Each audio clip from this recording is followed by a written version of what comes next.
Un satellite présenté comme un produit de consommation courante. Sur ce clip, OneWeb dévoile la production de sa prochaine constellation.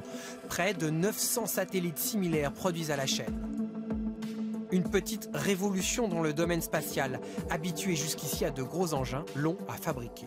On mettait 6 mois à 1 an sur la phase uniquement d'assemblage et de test d'un satellite.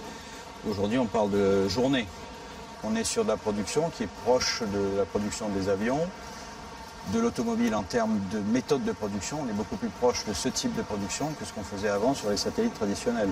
En exclusivité, nous avons pu accéder à cette usine, unique au monde, à Toulouse.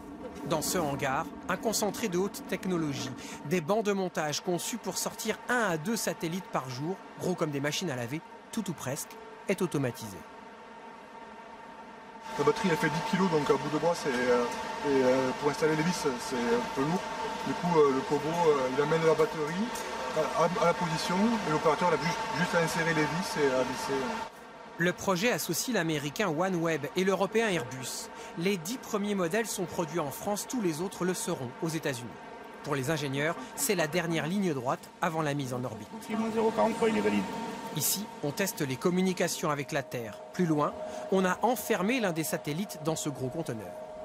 On met le satellite dans une chambre dans laquelle il fait 0 degré, donc comme il aura dans l'espace, et on démarre le satellite pour voir si dans ces conditions-là, il peut démarrer, pour être sûr qu'une fois là-haut, ça marchera. Une fois là-haut, voici à quoi cela ressemblera. Des centaines de satellites en orbite basse, c'est-à-dire à environ 1000 km du sol. Beaucoup plus proche de la Terre que les satellites classiques géostationnaires à 36 000 km du globe. Objectif, fournir un accès Internet haut débit en tout point de la planète. On va occuper un créneau qui aujourd'hui n'est pas servi.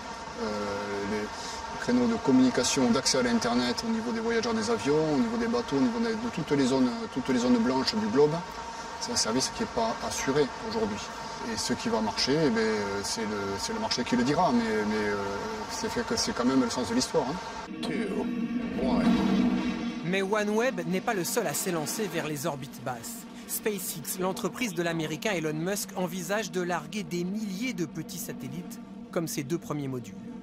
Derrière cette compétition spatiale, d'autres secteurs sont intéressés, comme les fournisseurs d'images ou de données terrestres.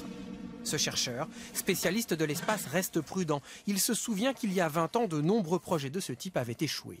On a finalement aujourd'hui des technologies qui sont beaucoup plus mûres, et puis on a sans doute des acteurs de l'Internet qui représentent un revenu potentiel beaucoup plus important. Ils n'existaient pas dans les années 90, ils existent depuis les années 2000. Et ça crée quand même des conditions objectives différentes. Ça ne veut pas dire que ça va fonctionner, ça reste une première. Avec ses satellites à 1 million d'euros pièce, 100 fois moins qu'un engin traditionnel, OneWeb risque de bousculer l'économie spatiale. Le service complet est censé être disponible en 2027.